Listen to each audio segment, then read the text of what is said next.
박원순 변호사님은 비기독교인이면서 기독교와 가장 가깝게 일하는 분이 아닌가 뭐 그런 생각을 해보게 하는 분이고, 또 비기독교인이면서 어떤 면에서 가장 하나님 주신 양식을 따라 살지 않는다 하는 그런 인정도 받고요. 특별히 교회 안에서 우리가 여러모로 이야기할 수 있지만은 또 그 자칫 잘못하면 나누기를 할 수 있는데, 교회 바깥의 인사로부터 교회가 어떻게 가야 될 것인가 하는 것을 듣는 것은 매우 유익하다는 생각이 들고, 오늘 교회가 도대체 어떤 식으로 살고 있는지 한번 평가를 해 보아달라 하는 면도 있고요. 그래서 객관적으로 보길 때 한국 교회가 어디 있으며 어디로 가야 될 것인지를 한번 나름대로 진단을 좀 해달라는 부탁입니다. 그래서 우리가 좀 자성하면서 가기 위한 노력의 일환으로 그렇게 여러분들이 받아주시면 좋겠습니다. 지금 소개를 하면 희망제적소 상임이사라 그렇게 한마디로 설명을 했는데, 아름다운 가게며 이런 이야기들 여러분들이 많이 하고 또 협조하는 분들도 있습니다. 오늘 한국 사회에 잘 알려진 이 제야의 한 인사이신데요. 우리 박원순 변호사님 소개합니다. 박수로 맞으시기 바랍니다.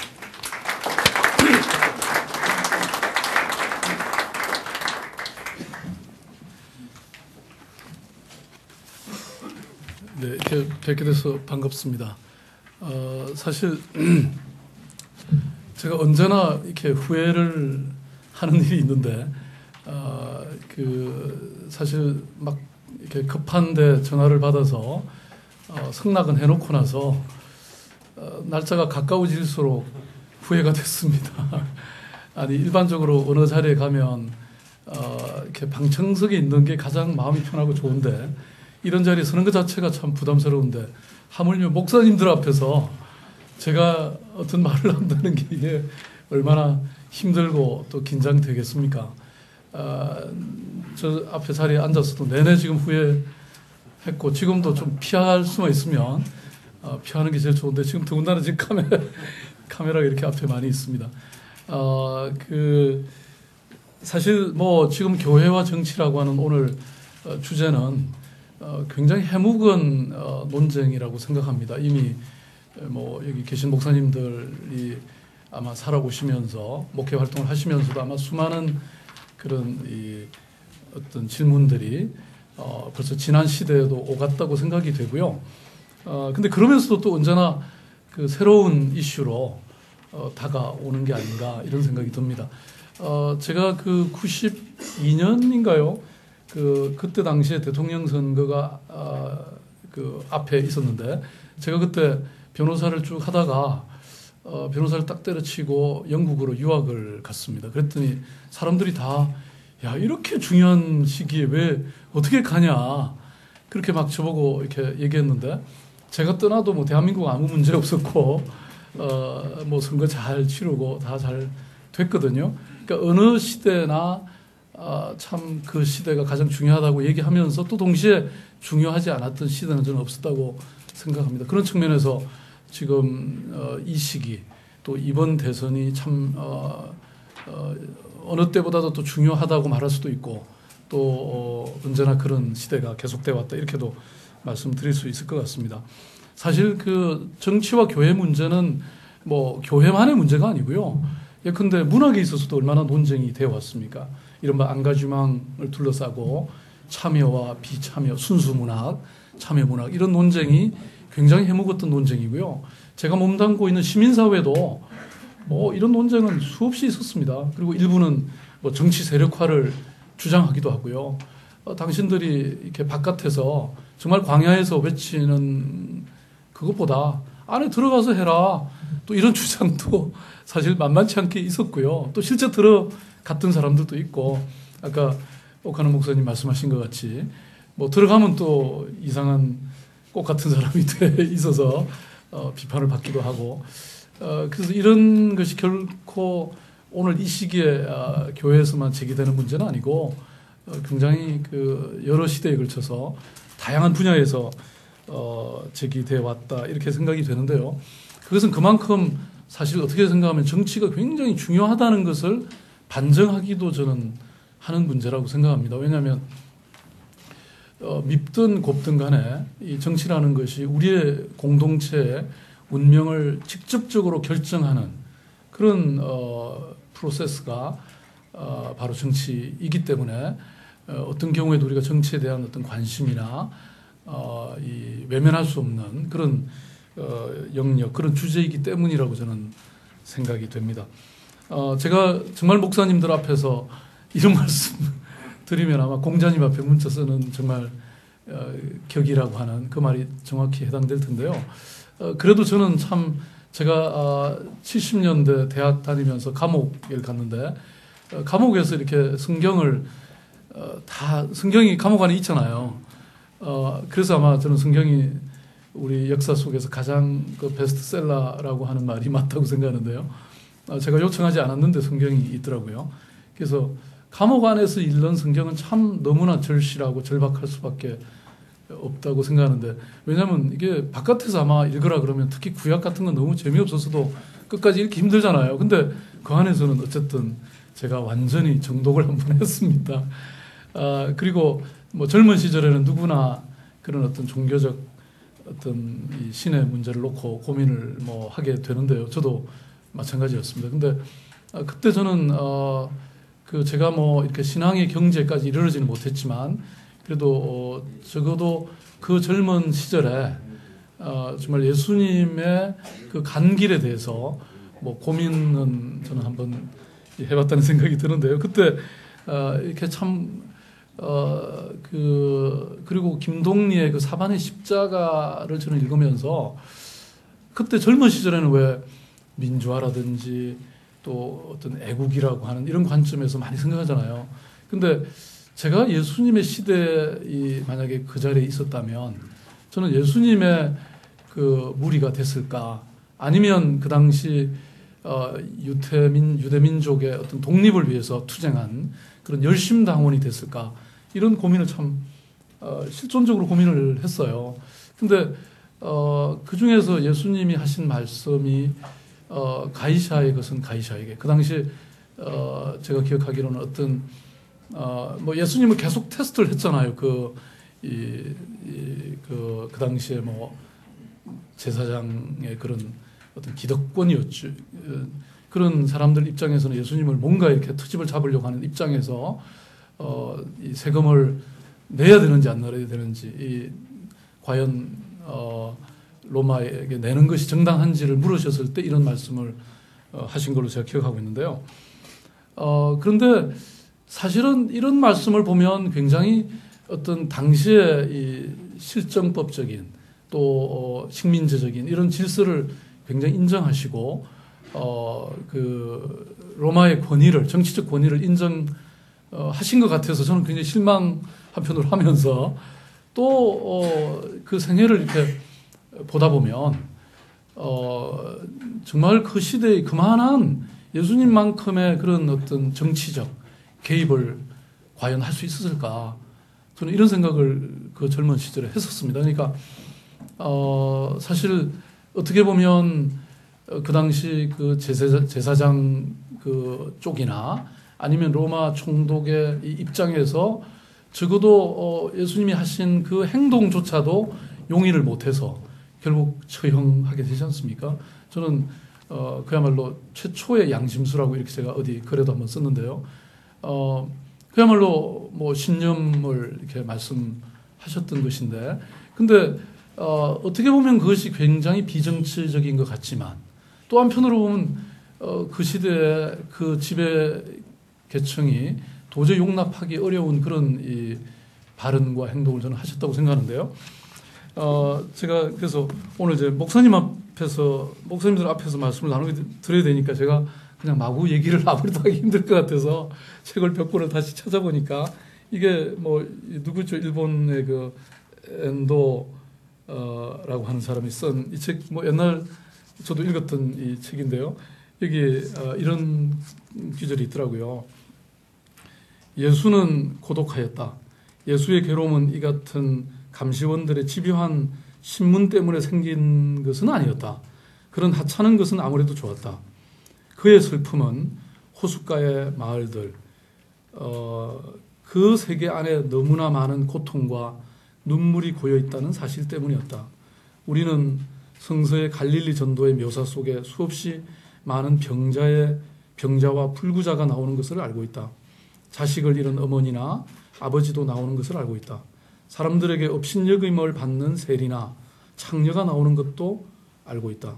그리고 그뿐만 아니라 성서 작가들이 구체적으로 써놓지 않은 불쌍한 사람들이 그 배후에 우글거리고 있다는 것을 그것도 느끼게 된다. 사실 예수님들이 이렇게 만나고 뭐 기적을 베풀고 하셨던 그 상대라는 사람들이 다 이런 사람들이잖아요. 그러니까 이런 사람들을 보살피는 것만으로도 이미 그 당시에 정치 권력으로서는 벌써 위험하고 불온한 것으로 볼 수밖에 없었던 것 같은데요. 근데 예수님이 또 하나 어려웠던 것은 이런 것 같습니다. 이 글에 따르면 예수의 그들에 대한 태도는 정해져 있었다. 이제 말하자면 왜 그 유대 민족의 해방을 위해서 좀 그런 어떤 투쟁적인 지도자가 되지 않느냐라고 하는 요구에 대해서 같은 갈릴리인으로서 예수는 이들 민족주의자들의 순수함을 지나칠 정도로 알 만큼 다 알고 있었다. 오랫동안 정복자에게 학대를 받은 유대인의 비원도 그 고뇌도 알 만큼 다 알고 있었다. 그러나 그 고뇌나 비원의 해결 방법이 예수와 그들의 다른 점이었다. 이제 어쨌든 이런 밀고 하는 사람들, 그다음에 그 어떤 불행한 처지에 있는 그 일반 민중을 보살피는 행동조차도 용납되기 힘든 이런 상황, 또 또 정치적 반대자들, 민족 해방론자들의 어떤 끊임없는 요구, 이런 속에 아마 굉장히 그 예수님이 처한 입장이 참 어려웠을 것이다, 이런 생각을 저는 하게 되고요. 그래서 바로 그 뒤에 나오는 그 누가복음의 얘기 속에 여우도 굴이 있고 하늘에 새도 보금자리가 있는데 사람의 아들은 머리 들일 곳조차 없다. 이 목사님 뭐 너무 잘 아시는 이 용어가 당시 아마 이 예수님의 상황을 저는 가장 잘 설명하는 대목이라고 이렇게 생각이 되는데요.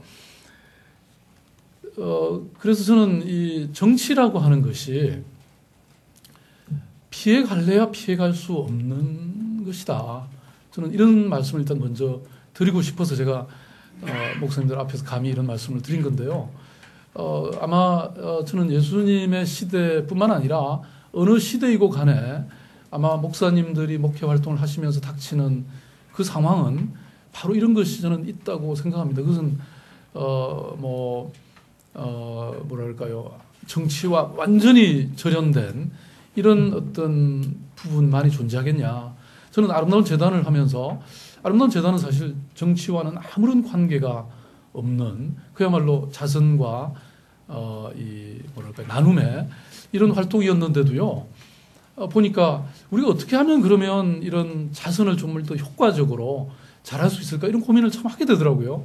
어떻게 하면 좀 더 효과적이고 체계적으로 이런 문제를 해결할 수 있을까, 이런 고민을 하면서 저희들이 하다 보니까 그 기부를 좀 더 우리 사회의 하나의 시스템으로 만들자고 하는 이런 고민, 그 다음에 그렇게 모여진 돈을 어디다 쓰면 정말 우리 사회가 한 단계 더 업그레이드 될 수 있을까, 이런 고민들을 하게 되더라고요. 그래서 저는 미국에 제가 이 자선 필란스로피나 이런 쪽을 나름대로 회의도 많이 참석하고 이렇게 하다 보면요, 여기에 대한 고민들이 참 깊더라고요. 단순히 그냥 뭐 좋은 일 한다고 돈을 모아서 불쌍한 사람들한테 나눠주는 것이 자선이 아니고, 자선이라는 것도 결국 그 시대의 문제 해결을 하는 하나의 방편이라고 하는 관점에서 그런 전략적 고민을 제가 하는 걸 보면서 역시 이것도 하나의 사회적 문제를 해결하는 또 과정이다, 이런 생각을 하게 됐고요.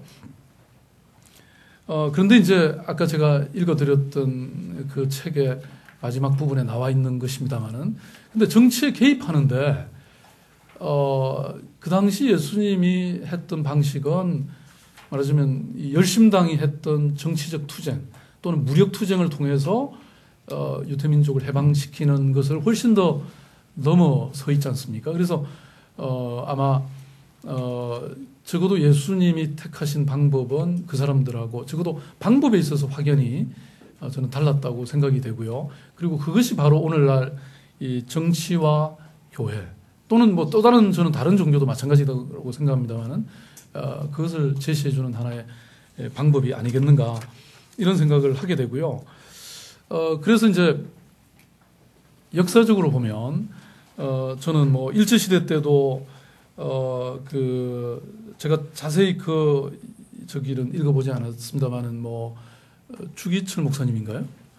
근데 이런 그 신사 참배 문제를 둘러싼 그런 어떤 고민이라든지 이런 고민들이 사실은 당시 식민지 상황에서 참 피해갈 수 없는 아마 목회자로서의 고민이실 거라고 저는 생각하고요. 사실은 목회자이시면서 동시에 또 민족의 어쨌든 지도자로서 그런 실존적 고민일 수밖에 저는 없었다고 생각이 되고 그것은 계속 이어가면서 또 독재 정권 시절에도 마찬가지로 저는 지속이 됐다고 생각하는데 그런데 저는 그때 고민하시면서 이렇게 여러 가지 어떤 유형의 행동들이 있지만 그래도 그런 민족의 고난 속에 함께 참여했던 교회, 그 목사님, 그 신부님, 또 그 지식인들이 저는 역시 그 시대의 중심을 살았다고 저는 생각하거든요. 예를 들어서 뭐 지금까지도 명동성당은 하나의 성지처럼 여겨지지 않습니까? 그래서 고난을 당하는 사람들이 누구나 성당을 이렇게 찾아가고 물론 이제 과거와 같은 그런 정당성이 100% 있지 않다는 것 때문에 뭐 쫓겨나기도 하고 그 주임 신부님이 경찰에 신고해서 쫓아내기도 하고 뭐 이런 상황이 물론 됐습니다만은 아무튼 명동성당이 저는 우리 시대의 성역으로서 종교를 떠나서 많은 국민들에게 이렇게 각인될 수 있었던 것은 저는 그 시대의 고통과 아픔에 이렇게 동참한다고 하는 그런 정신 때문이 아닌가. 그래서 많은 지식인들이 그 당시에 또 가톨릭 신자가 되기도 하고 가톨릭이 힘이 있었던 저는 하나의 이유였다고 저는 생각을 하거든요. 마찬가지로 저는 프로테스탄트도 뭐 NCC라든지 그 당시에 많은 목사님들, 많은 교회들이 그런 어떤 흐름과 함께 했기 때문에 그런 역할을 할 수 있었고 그리고 그때 내세웠던 것이 뭐 어떤 교회의 어떤 이기적인 주장이 아니라 정말 어떤 보편적 가치가 있었다고 저는 생각하거든요.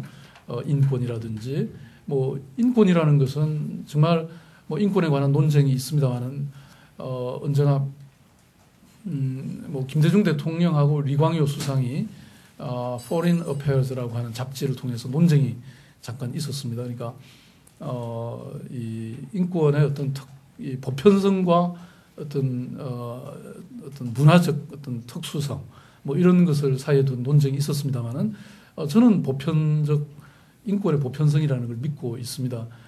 한국의 그 박정희 대통령이 그 당시에 한국에 맞는 토착적인 민주주의라는 것을 내세우면서 그 당시 이 독재 체제를 옹호를 했는데요. 저는 물론 한국적 사회 특수성이 있고 뭐 민주적 변용이라는 게 전혀 없다는 것은 아닙니다만은 그래도 한국 사회가 서양에서 발전시켜온 민주주의가 그런 기본 정신이 저는 뭐 다를 것은 없다. 오히려 한국이 훨씬 더 어쩌면 그런 민주적 전통과 이런 우리의 아름다운 모델이 저는 있었다고 생각을 하고요.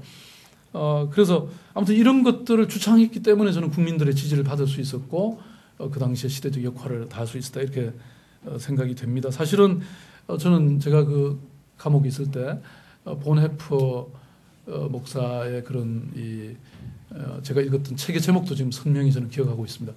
죽음을 넘어서라고 하는 고다드라는 사람이 썼던 책인데요.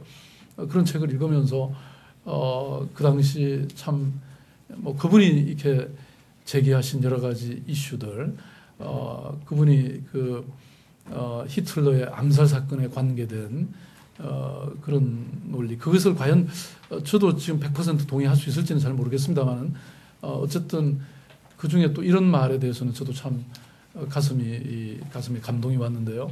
얼마든지 해외로 피신할 수 있는 기회가 있었음에도 불구하고 자신이 만약에 이 고난의 독일 민족과 함께 있지 않고 도망을 가 있다면 나중에 전후에 어떻게 독일 교회의 부흥에 내가 함께 할 수 있겠는가 이런 말을 하면서 결국은 그런 사건에 연계되고 나중에 독일이 항복하기 7일 전에 처형이 됐더라고요. 제가 그래서 부켄발트 그 수용소에 가서 그 목사님이 계셨던 감방, 그 다음에 나중에 이 베를린에 그분이 처형되고 묘소 무덤에 가서 이렇게 직접 가본 적이 있습니다만은, 아무튼 그분의 이런 고민이라든지 또는 안중근 의사도 사실은 그 당시 왜 가톨릭 신자였잖아요. 그래서 나중에 이제 살인을 했으니까 어쨌든 파문이 됐다가 아마 최근에 그 복원이 된 걸로 제가 알고 있습니다만은, 포기가 된 걸로 알고 있습니다만은, 아무튼 이런 고민들, 또 저희들이 뭐 과거, 지금은 그런 핍진한 시대가 아니기 때문에 뭐 그 감동이 사라졌습니다만은, 예컨대 살바도르라는 영화인가요? 그 당시 주교가 이렇게 너무 유약하고 사실 굉장히 이렇게 힘없는 지식인, 나약한 지식인 같은 분이셨는데 주교가 되고, 근데 그 막 이렇게 많은 사람들이 고통받고 막 뭐 실종되고 이렇게 고난받는 상황 속에서 이분이 그 군사 정권에 반대하는 설교까지 하시게 되고, 그리고 마침내 암살되는 이런 과정들을 보면서 상당히 저는 어떤 특정 종교 뭐 이런 것을 넘어서서 굉장한 이 시대적인 어떤 연대감이라 그럴까, 이런 걸 이제 가지게 됐던 건데요. 그래서 이것은 뭐 지난 시대의 얘기입니다. 지금 오늘날 저는 뭐 그런 정도의 아까 말씀드렸던 핍진한 그런 시대는 지나갔지만, 여전히 저는 뭐 아직 우리가 20대 80의 사회라고 하기도 하고요. 이렇게 우리가 갖고 있는 우리 시대의 또 과거 시대보다 어쩌면 사실 해결하기가 더 힘든 일일 수도 있습니다. 군사 정권 시절에는요, 사실 어떤 용기만 있었으면 가능했던 일이 지금은 지혜라는 게 필요한 시대가 된 것 같거든요. 그래서 이런 문제를 해결하는 과정에서 오히려 저는 70년대나 80년대보다도 훨씬 더 힘겨운 저는 과제가 우리한테 남아있는 그런 시대가 아닌가 싶은데요. 아마 목사님들도 저는 마찬가지라고 생각이 되고요. 뭐 어디 가셔서 말씀하시는 것만으로서는 이게 해결이 참 힘든, 그래서 뭔가 지금 이 시대가 이미 우리나라의 덩치가 엄청나게 커졌잖아요.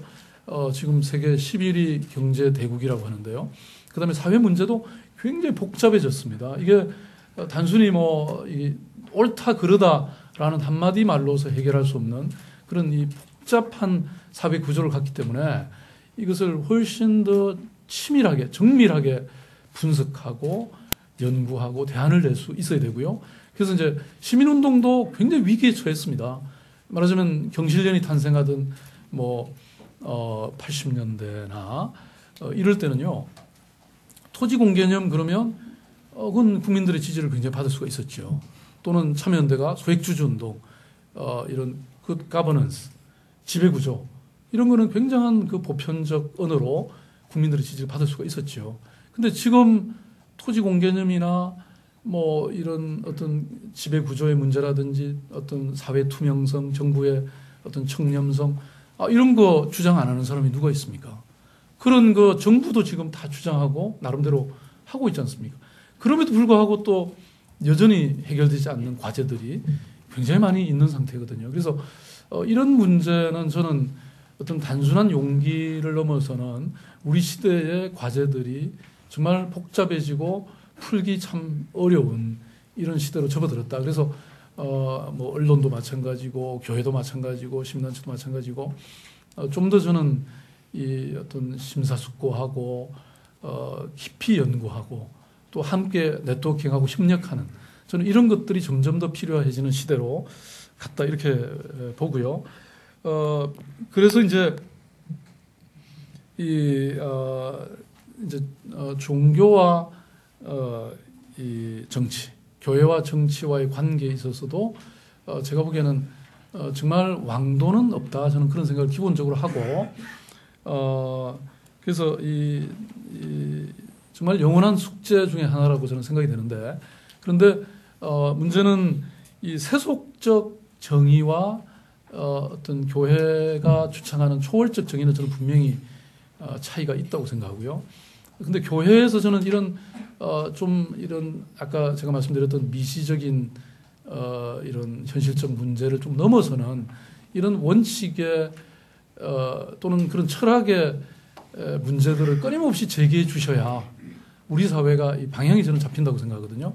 그런데 아까 말씀드렸던 미세한 영역에서의 지혜도 필요하지만 그런 지혜를 또 이렇게 어떤 입장과 어떤 시각에서 보느냐에 따라서 또 굉장히 달라질 수 있는 영역이 있기 때문에 저는 교회는 여전히 예수님의 시대에서 이 예수님이 고민하셨던 그런 여지들, 예컨대 뭐 지금 이른바 신자유주의 문제도 있고, 그 다음에 또 FTA 같은 문제도 있고, 또 지금 뭐 농촌, 저도 지금 농촌 지역을 쭉 한번 제가 사업의 아이템을 얻기 위해서 돌아보고 있는 중인데요.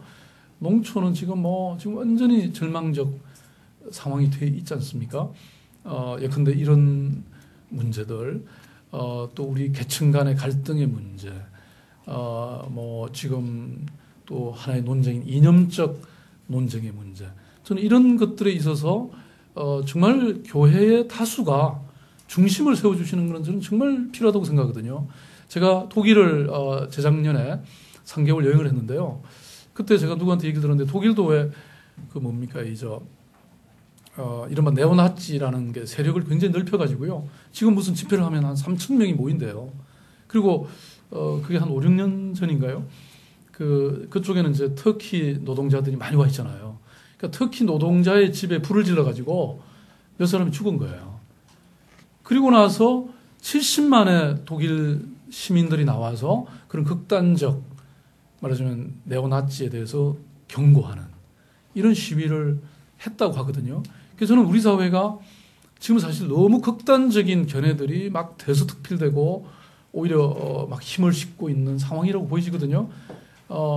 그런데 저는 제가 독일에서 또 프랑스의 경우도 르팽이라고 하는 아주 극단적인 국수주의 그룹이 상당히 성장을 했거든요. 그럼에도 불구하고 여든 야든 또는 뭐 그게 좌든 우든 그런 극단적인 세력은 배제되고 있다는 사실이죠. 그래서 저는 이런 말하자면 어떤 그 균형을 잡는 세력들이 그 사회에 존재하고, 그래서 그게 큰 강물을 이루어 가야 그 사회가 저는 최소한의 어떤 안정을 유지한다고 생각하거든요. 그래서 그런 측면에서의 해답이라 그럴까, 저는 그런 것은 있다고 생각이 되고, 또 하나 본래 힘이 있는 사람은 자신이 헤쳐갈 길을 스스로 만들어 간다고 생각하거든요. 근데 점점 아까 말씀드렸던 20대 80, 뭐 심지어는 요새는 그보다 더 나아가는 이런 상황 속에서 자기를 대표하지 못하는 이런 사람들에 대해서 저는 교회가 좀 더 신경을 써주셔야 된다는 것은 너무나 당연한 일이라고 생각이 되고요. 그다음에 그래서 저는 정치에 전혀 교회가 초월할 수는 없다. 그러나 그 개입에 있어서의 원칙은 있다. 사실 제가 이제 국제법을 영국에 가서 유학을 했는데요. 세계 지금 막 학살 사건이 많잖아요. 뭐 아르메니아 사태에서부터 시작해서 지금 뭐 근대에 있어서 정말 학살의 세기라고 말할 정도로 엄청난 학살들이 이루어졌는데요. 그래서 이제 국제법에서 발전해 가는 게 제노사이드 금지 협약이라는 게 만들어졌고요. 그리고 이제 지금 세계 정부가 만들어져 있지 않지만 유엔이 이런 조약도 만들고 그런 이제 원칙을 만들었는데, 이른바 휴메니테리언 인터벤션이라 그래서 어떤 인도적 개입이라고 하는 것이 있습니다. 그러면서 이런 말하자면 비인도적 범죄, crime against humanity, 이런 범죄를 저지른 사람에 대해서는 지금 어디에 있든 찾아서 처벌해야 될 국가적 의무가 있습니다. 그래서 그리고 만약에 자기가 처벌하지 않으면 그 사람은 그 처벌하고자 하는 국가에다가 추방을 해줘야 됩니다. 그게 이른바 punish or extradite, 처벌해라 아니면 추방을 해라 라고 하는 원칙이 형성되어 있고요. 그리고 그게 이제 이른바 보편적 관할권이라 그래서 universal jurisdiction이라는 게 있고요. 그리고 거기에 대해서는 시효의 적용이 없습니다. 그게 유엔에 의해서 해서 그래서 나치 범죄자들이 뭐 지금은 물론 이제 자연 연령으로 이미 다 죽거나 이렇게 돼서 이제 사실상 거의 끝났습니다만은 시효 없이 재판을 받았죠. 그래서 여러분 아시는 바르비 재판이라든지 아이만 재판이라든지 뭐 데미안6 사건이라고 예루살렘에 잡혀와서 이게 한 10년 전에 재판을 받은 사건도 있거든요. 그러니까 말하자면 이제 이런 개입의 원칙들이 이제 생겨나기 시작했는데요. 저는 교회에 있어서도 이런 개입의 원칙 같은 게 아마 오늘 이제 토론이 있으실 텐데 저는 토론이 돼야 되는 게 아닌가 싶은데 제가 한번 그냥 저 스스로 한번 고민해 본 게 이런 게 있을 수 있지 않는가. 그러니까 조금 전에 제가 말씀드렸던 보편적 가치와 원칙을 저는 갖고 개입을 해야 된다. 아까 제가 뭐 인권이라든지 민주주의라든지 또는 소수자 보호라든지 이런 것은 사실 우리가 보편화되어 있는 철학과 가치라고 저는 생각이 되거든요. 그것은 인류의 역사를 통해서 우리가 발전시켜 왔던 이런 것들이라든지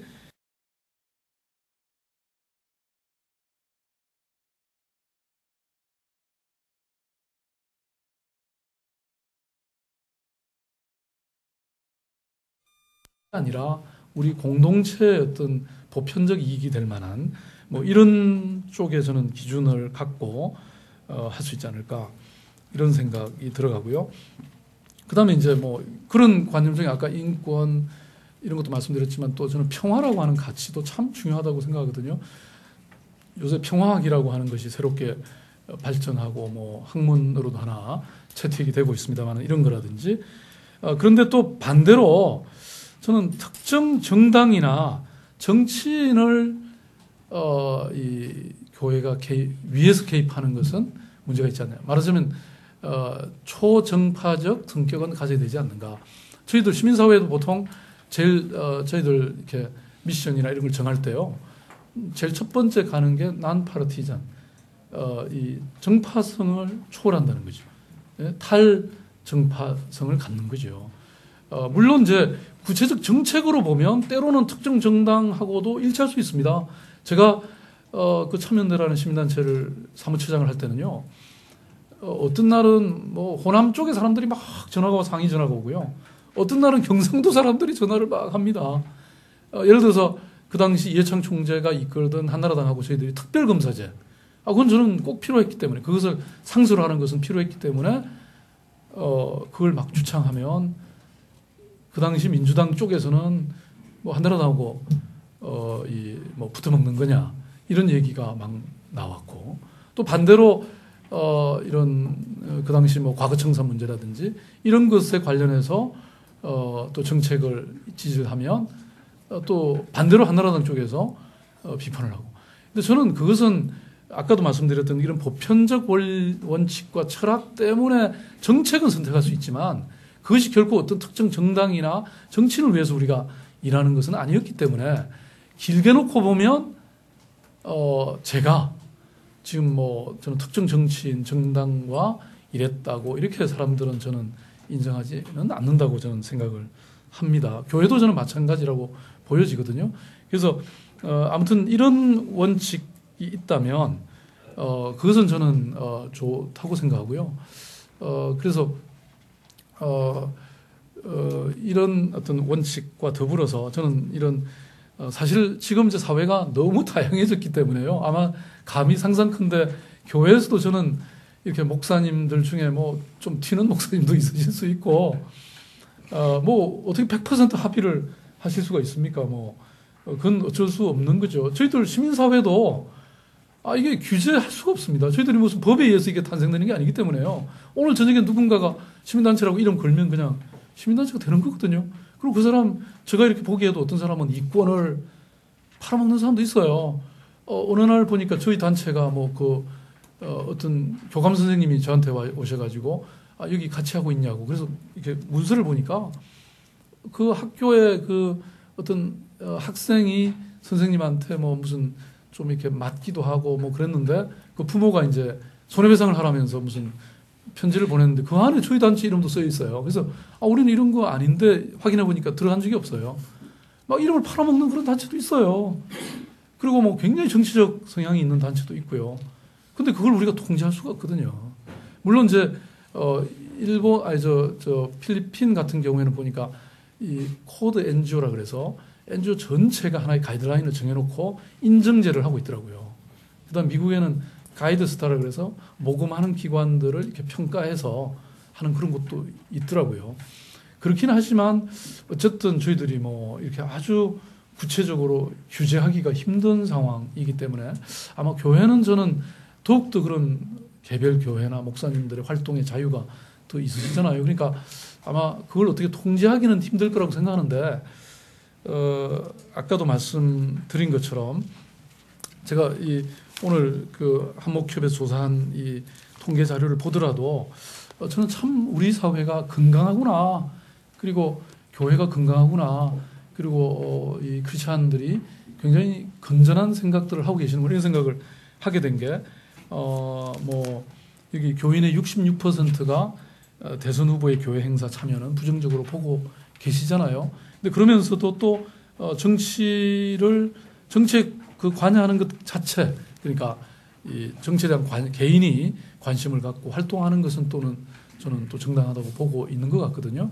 뭐 이거에 대해서 어떻게 정확히 해석해야 될지는 잘 모르겠습니다만은 저는 제가 받는 전체적 인상은 그러니까 우리 사회의 구조적 문제라든지 또 우리 사회가 우리 시대가 이렇게 주고 있는 과제를 해결하는데 교회가 적극 나선다는 것하고 제도권 정치에 구체적으로 특정 정당이나 정치를 향해서 뛰는 것과는 저는 좀 거리를 두고 있는 게 일반적인 이 크리스천의 답변이 저는 아닌가 이렇게 저는 보고 있고요. 그것이 저는 정답이 아닌가 이런 생각을 저는 했습니다. 그것은 그만큼 이제 다양성의 시대 속에서도 우리가 가야 될 어떤 커다란 길에 있어서는 좀 어느 정도 합의되고 여론화되어 있는 게 아닌가 그렇게 해서 굉장히 저는 이렇게 안도하는 이런 마음이고요.